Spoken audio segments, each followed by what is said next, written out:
Call to order the February 27, 2020 work session of the Henrico County School Board. The first item on the agenda is to approve the agenda as it is presented. Can I entertain a motion to approve the agenda, please? So moved. It's been moved by Ms. Shea. Is there a second? Second. Seconded by Ms. Kinsella. All those in favor, would you simply signify by saying aye? Aye. The ayes have it. The motion is carried. The next order of business on our agenda is to enter into closed session. Closed session is a closed meeting for discussion of matters covered under items A1 and A2 of Section 2.2-3711 of the Code of Virginia. The assignment, the appointment, the performance, disciplining, and release of contract for specific school board employees, as well as the admission and discipline of specific students. May I entertain a motion to go into closed session? So moved. Been moved by Mrs. Ogburn. Is there a second? Second. Seconded by Mrs. Atkins. All those in favor say aye. Aye. Those opposed, the ayes have it. The motion is carried. We're now in closed session. Can I have a motion to certify that only items covered under A1 and A2 of Section 2.2-3711 of the Code of Virginia were discussed? So moved. Is there a second? Second. Moved by Ms. Kinsella, all seconded by Mrs. Ogburn. All those in favor say aye. Aye. We're now reconvening school board. Madam Superintendent.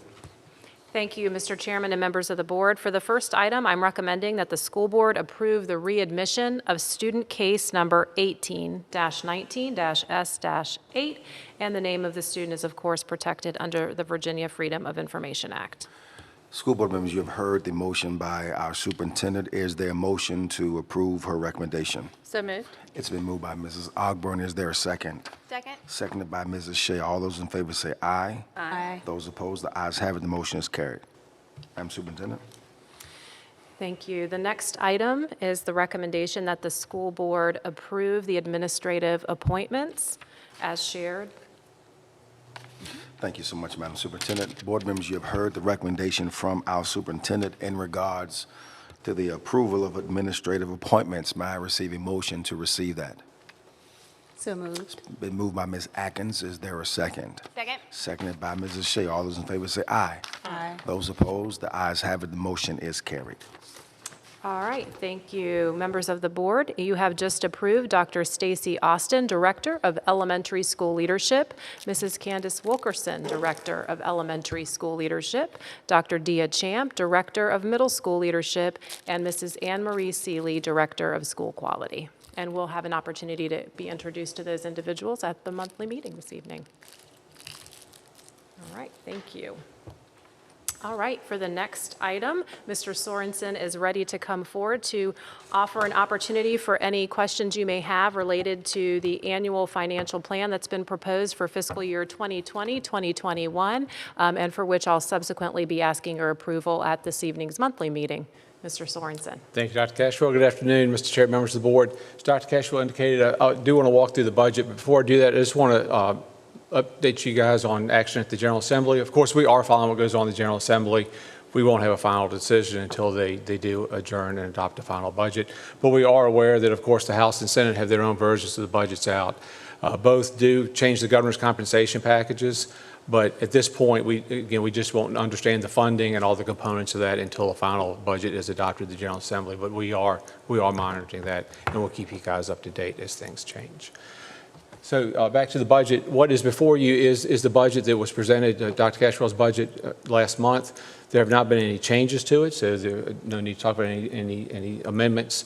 So at this point, what's before you is a total budget of $656.5 million.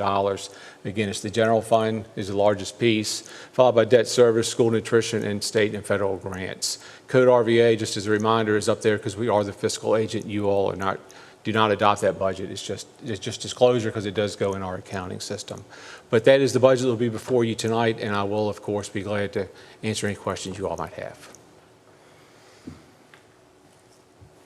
Board members, you've heard Mr. Sorensen's request. Are there any questions concerning the presentation? Mr. Chair, I do have a few comments. Ms. Kinsella? I would just like to ask that as we discuss compensation at this phase in the budget, I would appreciate if we could continue to investigate creative solutions to address how we may better recruit, retain, and reward our teachers and staff, specifically some of our more experienced teachers at 20 years and over in service, as well as continue to address our substitute issues in terms of covering classes, especially at the secondary level. I would ask that we continue to keep that in mind as we go forward. Okay, thank you. Thank you. Thank you so much, Ms. Kinsella. Anyone else? Dr. Castro? All right, thank you. For the next item, we'll have an opportunity to review, oh, thank you, Mr. Sorensen. I apologize. For the next item, we have an opportunity to review proposed revisions to Chapter 2, entitled School Board Bylaws of the Henrico County Policies and Regulations Manual. And Mrs. Gempel presented those proposed revisions at a prior work session and has since, they've also been posted for public comment. And so we bring those proposed revisions to you again for your consideration, but will not be asking for your approval at this monthly meeting, but at a subsequent meeting. So any questions you may have related to those revisions?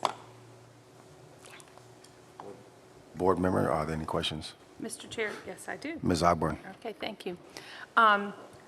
Sherry, it's good to see you again. For those that don't know, Ms. Kinsella and I are sitting in on a policy revision committee, and we found that doing that this past, was it this Tuesday. week? Tuesday, thank you, it's been a blur.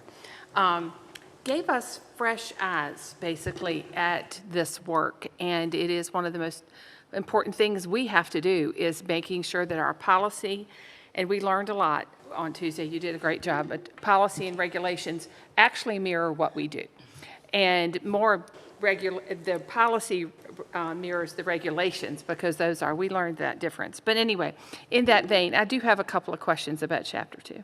Yes, ma'am. I know that as you're going through, you're deleting chairman and vice chairman and putting chair. There are a couple of places, just to point it out, where it hadn't been done.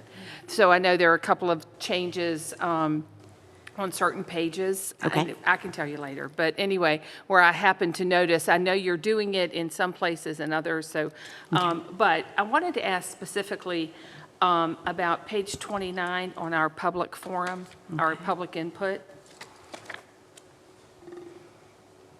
The citizen participation? Yes, citizen Okay. participation. Yes, ma'am. Because it says that we can have public input at our regular meeting, which I assume we call our monthly meeting.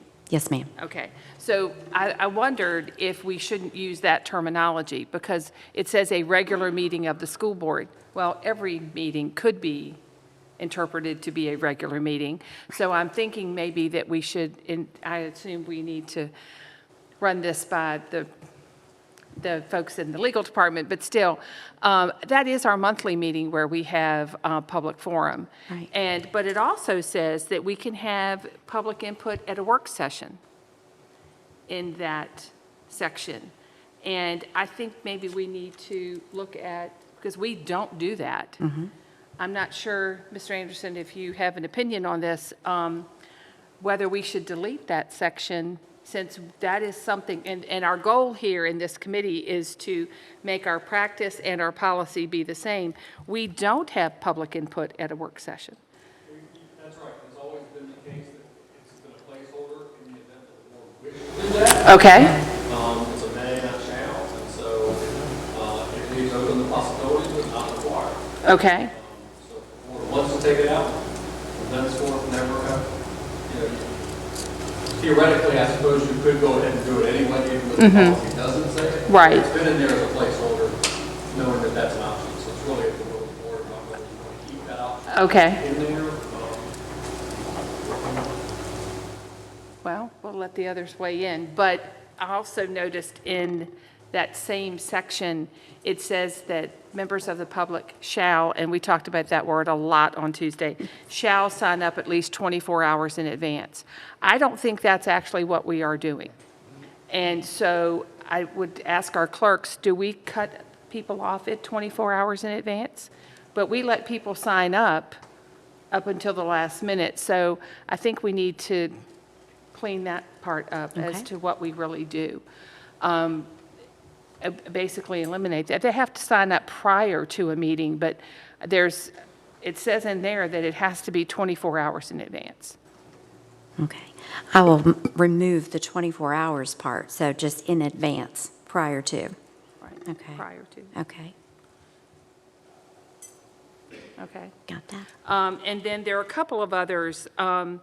When you look at page 46, I'm sorry, I don't know if I'm supposed to be getting into the weeds with this, with you at this point. That's okay. But, 46, board and staff communications. Right. It says, it talks about how we lay out the chain of communication. And basically, to me, this is why we lay it out this way. We hire the superintendent. She's in charge of distributing communication. But I'm not sure that it's real clear. If you could look at that, Will do. that section The on wording. communication, and be sure that it's clear how we lay out the chain of communication. Will do.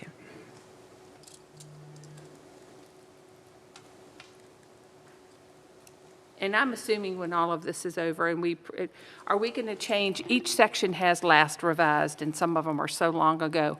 I assume it's going to now say the new date for every section? It will. Okay. It will. Some of them I don't know the last revised date. But over the years that I'm in this, I'm going to be going back and trying to trace all that history. But moving forward, we will have all of that. Okay, because, some of them, I'm so glad, I have to say to the superintendent, I am so glad we're doing this work, because I know this is in your passport, and it is a goal that the staff, we bring all of these things up to date, and that we don't have out-of-date policies, but also that conflict between what we do and what's in policy. So I really do appreciate the work that's being done, and I think Ms. Kinsella and I had a very interesting time doing this for hours. You would think it would be real tedious, but it was fascinating. So we appreciate the opportunity to Thank get you. it done and do it right. We appreciated you being a part of it. Thank you. Any other questions, comments? Madam Superintendent? All right, thank you, Mrs. Gempel, and also to the two board members who serve on that committee. Thank you for the great questions, and we'll certainly make some revisions based on the feedback we've received here, and then the board will still have an opportunity to review that before we'll be asking for a vote. So there's time for another review and set of questions.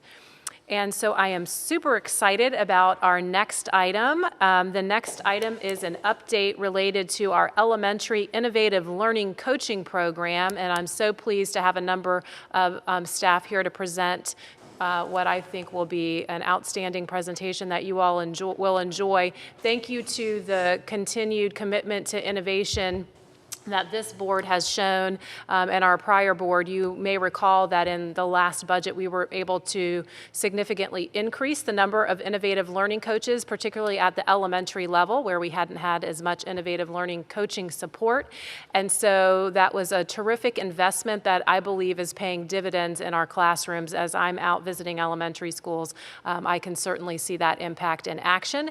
But Dr. Hughes and Courtney Bostain are going to kick off the presentation and introduce other presenters and give you a real picture of how this is playing out in our elementary schools. Okay, thank you. So good afternoon, Chair Cooper, members of the board, and Dr. Cashwell. As Dr. Cashwell said, my name is Leslie Hughes, and I'm the Chief Learning Officer for Henrico County Public Schools. Joining me this afternoon are Courtney Bostain and Mike DeSalt, who are the Directors of Teaching, Learning, and Innovation, along with Dr. Sara Slaughter, who of course is the principal of Short Pump Middle. And together they'll be presenting you this afternoon with the elementary. Short Pump Elementary. Oh, I'm so sorry, Short Pump Elementary School. Together, I kept hearing all this voice in my head. I apologize immensely. And together they'll be presenting you with an overview of the elementary innovative learning coaches. So I'll turn it over to them. The work of an elementary innovative learning coach is grounded in the district's mission of ensuring all students engage in diverse learning experiences that inspire and empower them to become contributing citizens. As a school division in the state of Virginia, our mission supports our students' ability to meet the life-ready expectations set forth in the profile of a Virginia graduate. This profile describes the knowledge, skills, attributes, and experiences identified by employers, higher education, and the State Board of Education as critical for future success. In preparing students to meet the profile of a Virginia graduate, schools are required to ensure that students develop the following competencies known as the 5 C's. In Henrico, we do this through our learner profile. This profile provides all learning stakeholders with a common vision for what it means to be life-ready. In order to get to these outcomes, we must commit to designing deeper learning experiences for all of our students. And we know that in order to do this for our over 50,000 learners, our educators need ongoing job-embedded learning opportunities. One of the ways we provide this support is through our instructional coaching program. This program includes coaches for innovation, math, reading, school quality, and Title I. Today's presentation will provide an overview of our elementary innovative learning coaches. The role of an elementary innovative learning coach, or ILC, is to support the design, delivery, and assessment of deeper learning through coaching partnerships with our teachers. This includes co-planning, co-teaching, and ongoing support for our teachers as they design deeper learning experiences. ILCs in our schools use the Virginia Department of Education's Computer Science Standards of Learning, the Educational Technology Plan of Virginia, and the state STEM plan to support the inclusion of these themes across our elementary curriculum. Under the direction of Amy's Passport, in September of this school year, we were able to increase ILC support for our elementary schools. This increase has provided our schools with consistent support from their ILC. And at this time, I'm going to turn the presentation over to Dr. Sara Slaughter, principal at Short Pump Elementary, to talk about the impact of this change. Good afternoon. Here in representation of my experience and that of the 45 other elementary school principals, I am beyond thrilled to share the increased support of ILCs in elementary has been a game changer. Across the county, ILCs have joined grade-level teams during common planning times to help teachers think outside the box and provide new learning opportunities for our students. Because the ILCs collaborate with teachers, they feel more comfortable to take risks and try new teaching practices. Some of those outside-the-box collaborative lessons include transforming classrooms into real-life scenarios, coding drones to understand Henrico's history, coding ozobots to showcase specific land and water features in continents and in Virginia, and creating innovative learning labs dedicated to hands-on experiences. ILCs have been leaders in ongoing teacher and principal professional learning. They are helping to shape a culture in our buildings that empower all students, such as supporting squads where students articulate how they display the specific skills and attributes of the HLP, sharing information with families to ensure that all students are safe online, not only at school, but also at home using common sense media resources, and providing resources and structure for student-led conferences where students can communicate to their families about how they are achieving their own personal goals and empowering them to become drivers of their own educational journeys. In the last 6 months, our elementary ILCs are making a lasting impact.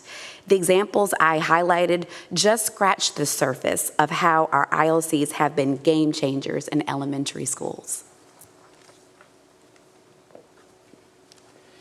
For the last 6 months, our ILCs have engaged in their own ongoing professional learning around instructional coaching, the Henrico Learner Profile, and the deeper learning model with a focus on computer science coding, STEAM, and leveraging technology.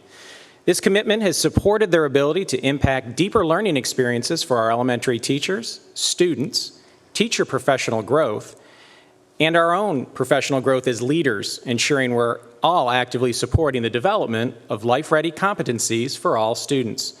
And at this time, we'd like to share a glimpse of this work with you.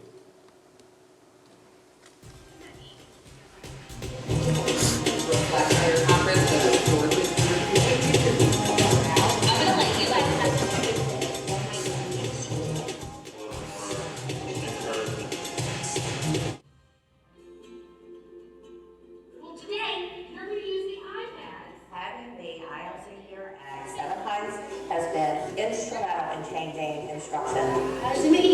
She is able to get into team planning, so it's really impacted that common planning time and allowed teachers to, along with the reading coach, to get in to really influence instruction, help teachers in a coaching and mentoring way. They just scroll back to the very beginning. She takes our curriculum and she looks at it and she sees where we can maybe tweak things, adding in technology, how we can add in that collaboration piece for the students, the critical thinking. And she comes into our planning to help us think almost outside of the box with our science and social studies and sometimes math and reading. And you can press that microphone and record yourself. The sun rises in the east and sets in the west. They love it, and it really helps them to understand what they're learning. I've seen an increase on their test scores and stuff this year because they're really hands-on learning skills. Welcome back to another day of teaching and learning. We had completed a unit on turtles where we had read a book together, that the students got a chance to do some independent research, and then they got to move through the STEAM process with Ms. Raymond and myself. What's the big difference between brainstorming and designing? They had to construct a turtle, it had to have one moving part, and it had to include at least 8 of their research facts. Try to stick to your design so you don't run out of time. See, I got the holes right here. If you center it, it's going to be more stable. The moving parts are the shoot, so all I did was put the brass pieces in the plane, but it's a sea turtle, and like to display its facts, you have to open up the shell, and like it'll show the facts. What materials are you? The STEAM process allows the students to tackle so many disciplines at once. Like they're able to be critical thinkers, they're able to ask questions, solve problems, and of course the ability to innovate always just provides the opportunity for people to learn. We do projects every month and we show them off here. It kind of feels like Lego but without instructions. You just use your own imagination. You don't have to be told to do it, you can do it if you want to do it. And it kind of makes you get outside of your box. Like we can do something creative and think of your own stuff without your teacher having to think of it.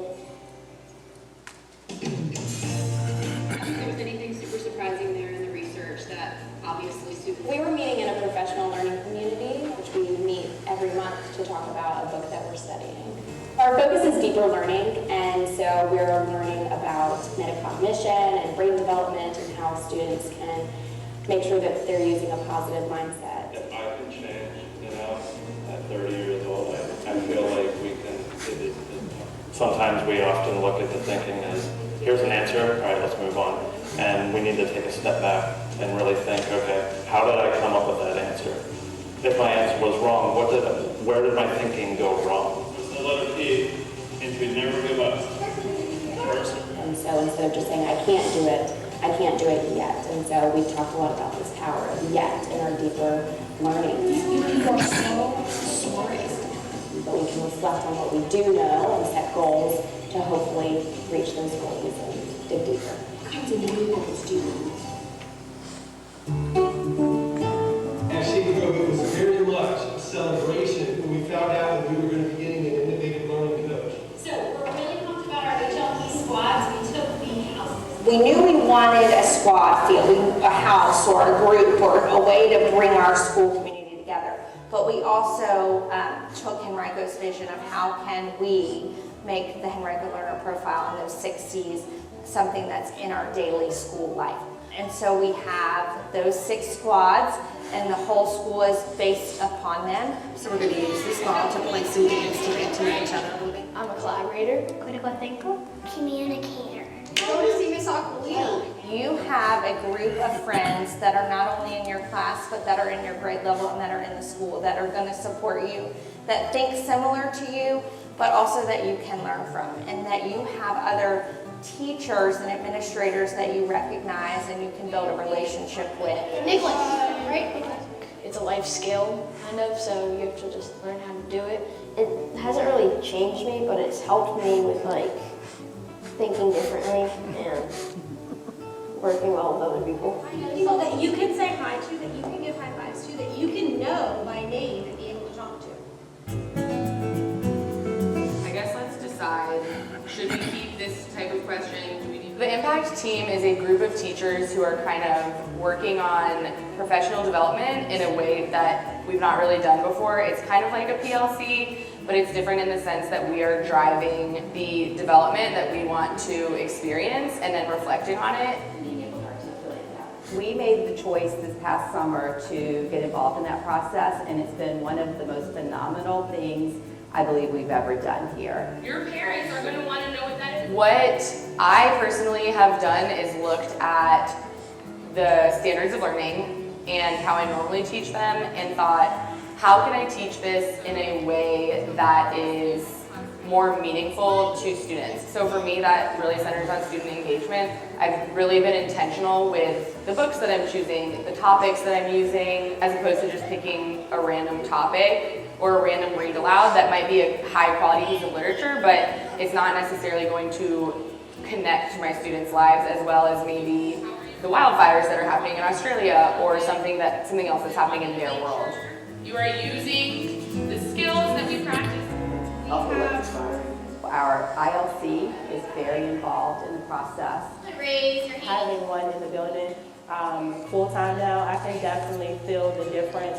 We're using the app. Not only does she share awesome ideas with us, but she helps with the planning piece of it. We can put it on a chalkboard or a marker board. So thinking through the lens of the HLP And so it gives us that opportunity to continue to learn and grow with our colleagues.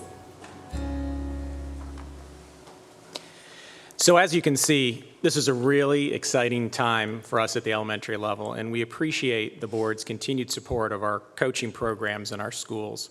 We're proud of the ongoing commitment of our coaches and teachers and what they're making, ensuring that the life-ready needs of our students are met. We look forward to continuing this important work, and at this time, we'll honor any questions you may have. Board members, let me start to my left. Ms. Atkins, do you have anything you want to say? I do. Thank you, Mr. Chairman. Thanks so much for your work. It was a delight to sit here and see Seven Pines. I'll share with you, I've heard feedback from some of the work that's taking place there, and I encourage you to keep it up and keep expanding. And even with times where that particular school may not have the resources, teachers and the ILC have found a way to make it happen. And so my kudos to you, because there are schools in my district that don't have the same level of resources that are necessary as other schools, but certainly you guys have reached out and found a way to make innovation happen at these schools that don't have as much. So tears, gratefulness, and don't cry, and thank you for your help. So I have to start with a confession, which is I was really a big fan of the STEAM resource model that we had last year.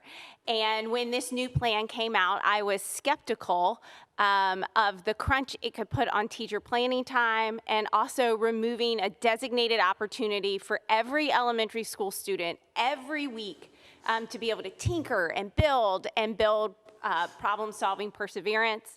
I was concerned that these positions would be a resource for teachers, but would not have a direct impact on our students.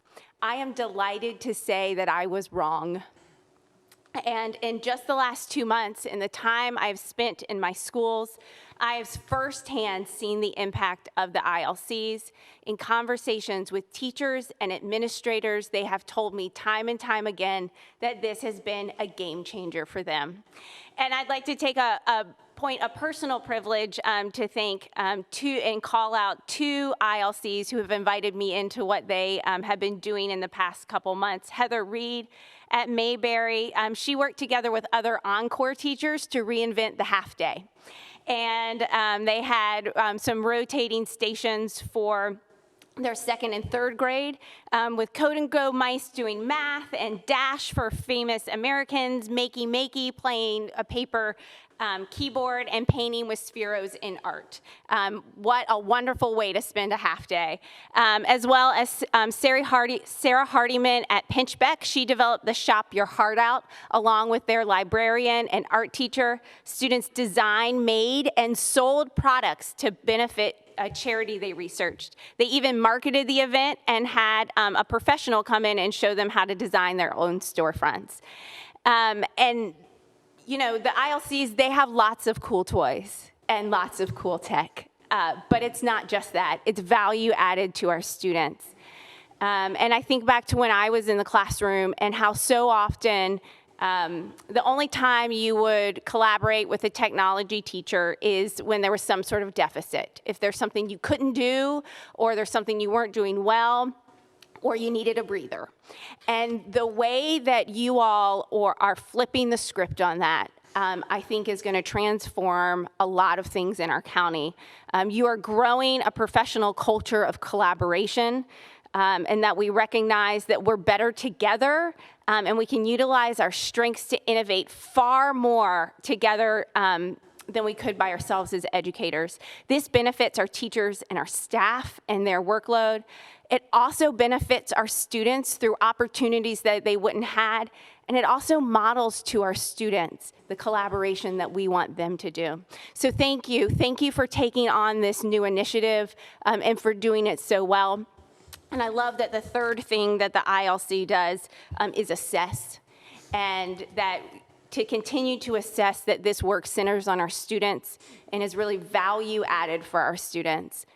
Thank you so much. Thank you so much, Ms. Shea and Ms. Atkins. Ms. Ogborn. Yep, just a little bit on, piggyback on what Marcy said, but I want to talk about the collaboration piece. I've had, excuse me, some feedback in the beginning. It was a little rough rollout, especially with common planning time in some schools more than others. But I so appreciate that one of the things we've talked about for the last couple of years as a board, new folks and the old folks, was to make sure that we put people in the classrooms, people working with students. And I think that's what these guys are doing, which I really appreciate. But I would like for us to, in those schools where it's still bumpy about planning time and common planning time, and how do we integrate the ILCs in that model of having common planning time, making sure that we're letting the ILCs plan when they need to. I know in some schools it's mandated you must sit in with every grade level and all that. That takes them out of the classroom. So I would love to have that as needed phrase put at the end of their requirement for planning with other teachers, so that they're not wasting valuable time that they could be either working with different teachers or with students, which is what they need to be doing. They need to, get on the floor with the kids, and that's, I think, just such a wonderful thing. And you've shown it. It's really working. So I appreciate all the hard work y'all have put into this. And Sarah, it's good to see you. Ms. Kinsella. I would just like to agree with my colleagues' comments, especially Mrs. Ogburn's about, I've heard some of the rollout maybe was bumpier than expected, and I appreciate your efforts to smooth out some of the rough edges on that. And just thank you for what you're doing. It's making a difference for our students as well as our teachers and staff, so thank you. So just a quick question. So to Ms. Ogborn's point, how do you all increase the active engagement versus passive engagement in in the classes and collaboration with their teachers? I'd love to hear a little bit more about that in regards to that process. Absolutely. So each year, our innovative learning coaches work with our site-based leadership teams and our principals to really look at the comprehensive needs of our schools and our students and create an individualized coaching plan tailored to uniquely meet the needs of the school. And for our ILCs, they create a comprehensive coaching plan that we work to support and align professional learning in support of whatever the goals are for the school for that year.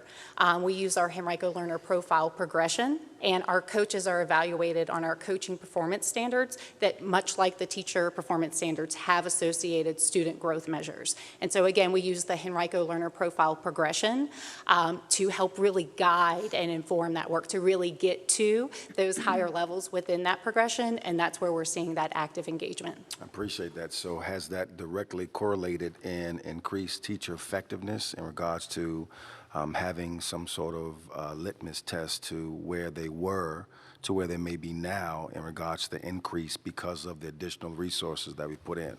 Yeah, and that's absolutely what our ILCs, we're working with them, knowing we're hitting that 6-month mark with our ILCs in our elementary schools at this scale.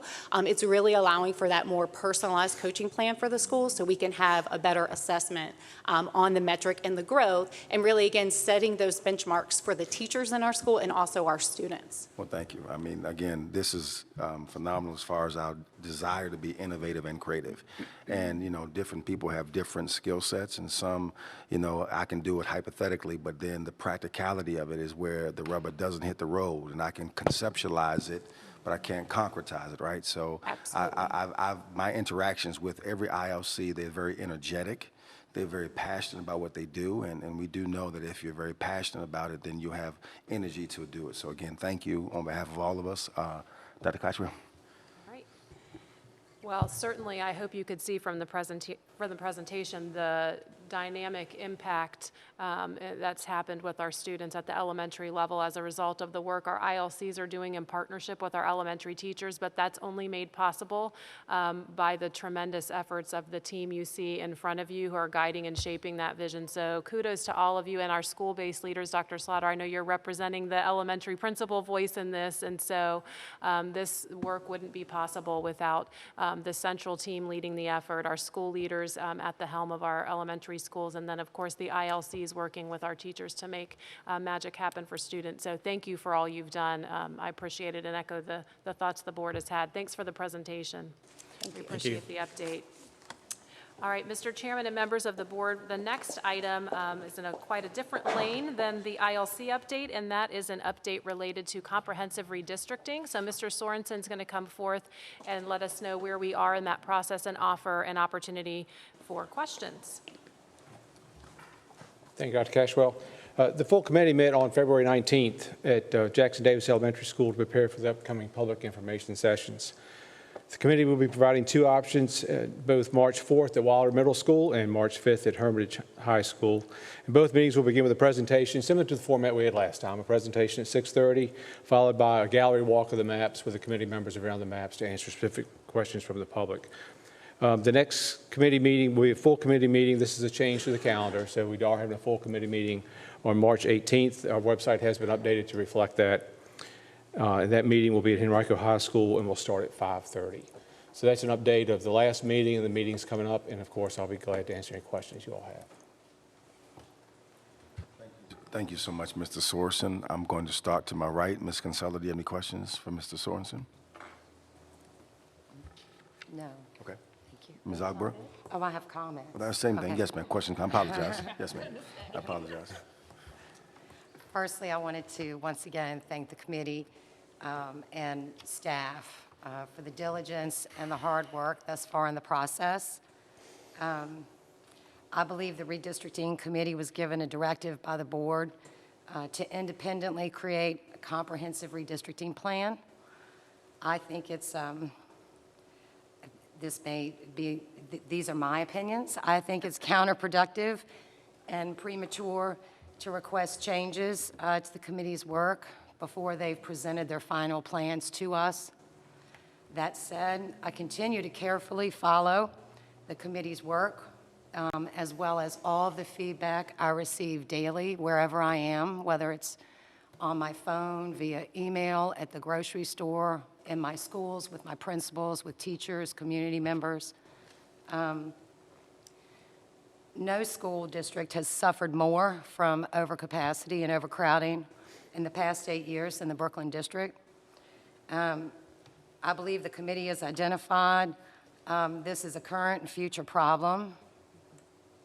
Thus, to this point, its draft realignment plans are meant to correct that, especially at our secondary schools in Brooklyn, like Hungry Creek and Glen Ellen High School. I believe in the committee's work and will continue to follow the process closely. Thank you. Thank you. Thank you, Ms. Kinsella. Ms. Ogburn. Thank you. I, too, want to thank the committee, but also, Chris, you and your staff, and Mr. Jinks, and all the other people, and Justin Briggs, who are going to every meeting, being there, doing the work is just a gargantuan task. But as I said last time, I think our purpose at this point is to be certain that committees hear what our communities are saying. what they're saying to us, and Christy's right, you can't go anywhere. I was at my husband's uncle's 94th birthday party at 10 o'clock at night on a Saturday. We're all, and this woman, who I don't even still know her name, came up to me and said, can I talk to you about redistricting? So, you know, you get it everywhere you go. That's the nature of the beast. But I think that we're getting through emails, through websites, whether it be in person, whatever. But the main thing I get asked all the time is, what do you think is the most important thing to consider at this point? And what do you think the committee is looking at? And we all know that when you have 69 different people on the committee, you have all of us, we all have a different point of view. We probably have a different perspective. But what's bubbling up the most in my community, and what I am hearing from the most, and the feedback I would give to the committee as to what the people in the three-child district care about the most, is keeping communities intact. Letting kids go to the schools that are the closest to them. And I know that Mrs. Shea has brought this up before. There's one instance in her district where kids go past one school to get another school. And I'm hoping things like that are fixed in this redistricting process, that where they live is of paramount importance. It is that sense of community. It is keeping communities together. Healthy feeder patterns, walkability, things like that are so important, I think, to everyone, but it's what I'm hearing the most from my community, and it's that overall, preserving the overall sense of community is so important to the folks that I'm hearing from. But also, and kind of lastly, I'll sum up, my constituents are hoping that the committee is using the guidelines that we have as policy, but also our goals in place to guide the work that they do, that every move that they make, every child that they suggest moving to a new school would fit the policies we have in place. And basically like a little checklist. If I decide to move this neighborhood, does it meet the criteria that we've set forth? And then if it does, then my community and any community would be able to buy into it. It would make sense to them. The end result, I think, if we do that, if we really rely and have the committee rely on our goals, we will affect as few students as necessary. That seems to me to be an end result. And our facilities will be utilized and balanced, which is what we all want. It's our primary goal in doing this. So again, I appreciate the work the committee is doing, but also you and the rest of the staff. It's an incredible task. I know you cannot wait till it's over. Thank you so much, Ms. Ogburn. Ms. Shea. Thank you, Mr. Sorensen, for your continued diligent work on this matter. As well, thank you to the committee. You know, the comments and the understanding that we have as a board are only able to come out of the hard work that the committee has done. The months of work the committee has done and continues to do has highlighted challenges that are able to be resolved with some straightforward moves and some that require continued consideration. Their work is what has laid the groundwork for the in-depth analysis each one of us have done for our individual districts. Without their hard work, we wouldn't be where we are. And so truly thank you to the committee for what they have done and what they continue to do. The responsibility for final map approval rests on this body. And so I would be remiss if I did not clearly articulate what I am looking for in maps for adoption. These items reflect the feedback from my constituents in the form of hundreds of emails, many phone calls, hours of sitting with community groups, as well as careful consideration of groups in my district that may not have anyone advocating for them. Like Ms. Ogburn said, the number one piece of feedback I hear is about community continuity and the K-12 ARC. While feeder patterns are not explicitly listed in the 4 guiding principles, they are an essential part of the community school concept, which is explicitly listed in the guiding principles. You know, in a perfect world, we could have 5 elementary schools that fed into 1 middle school that all fed into 1 high school. But the numbers don't work here. We've got more middle schools than we do high schools, and mathematically, that's just not going to happen. But I do think we can keep the majority of our elementary schools together. That splits in our elementary schools would be the exception and not the rule. I do think we can eliminate some instances of middle schools that break between 3 high schools. I also acknowledge that the composition of school matters. And so there has to be better solutions for a school like Tucker that's assembled from 5 feeder middle schools so that they at least have somewhere that a majority of the students come from. These parts of the continuity of community matter to my constituents and, from what I've heard, constituents across the county. This is how we build strong school community. Secondly, I appreciate the increased conversation about the poverty distribution in my district, particularly pertaining to Quioccasin Middle School. As I stated last time, this is one of the top equity issues for my district. I am confident that there are solutions that can keep elementary schools together as they matriculate and can distribute middle school poverty concentrations in my area. However, the solution cannot be moving all of the highest areas of poverty that are in Quioccasin out of Quioccasin and to Tuckahoe. That is not a solution. That is the same problem in a new location. And so I think we have to be mindful that our goal really is to try to create equity and level load it, not just to move the problem somewhere else. And lastly, so the committee's charged with making maps. Right? As a school division, though, we need to consider some of the other pieces of redistricting beyond maps from a programmatic standpoint. And some of these won't be full conversations until we truly know the scope of what students and what areas are going to be impacted.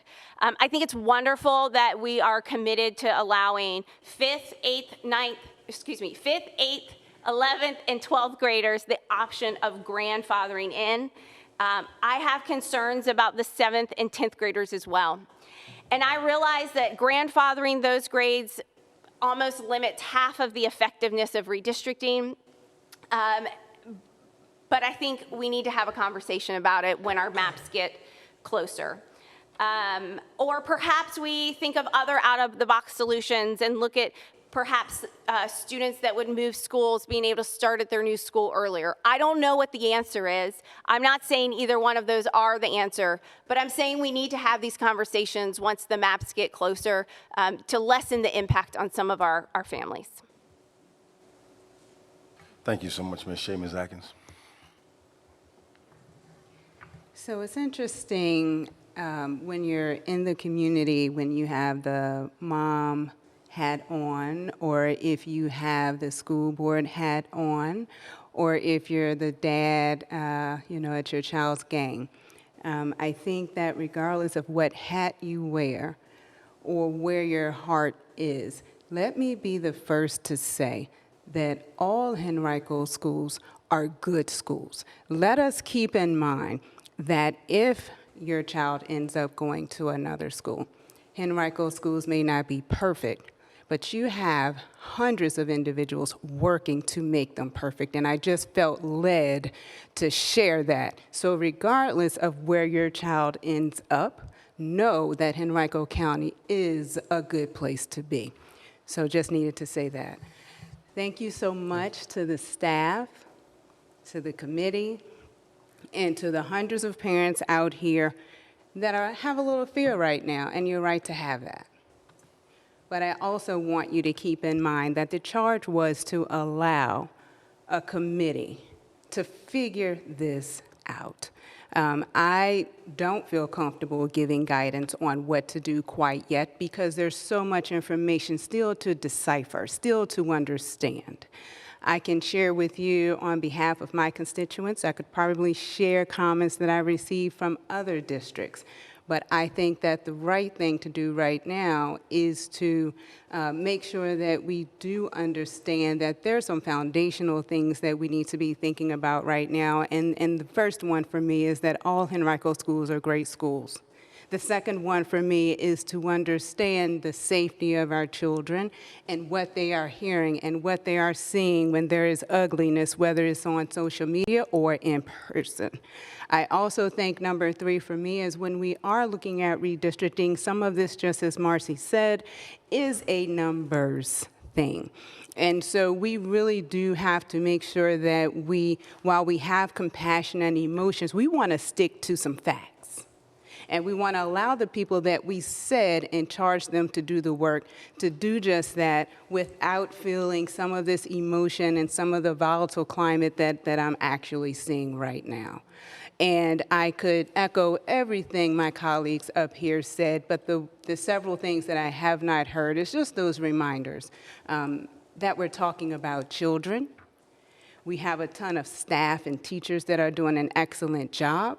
We have great schools. We will continue to work to improve them, to get them to where we all want them to be. So if your child does end up where you do not want them to be, I'll put on the hat of the mom and say, yeah, I would be upset, but I also am going to recognize that as long as my child is getting a stellar education, they're safe, and that I can see them progressing. Know that everyone up here wants the best for everyone's child.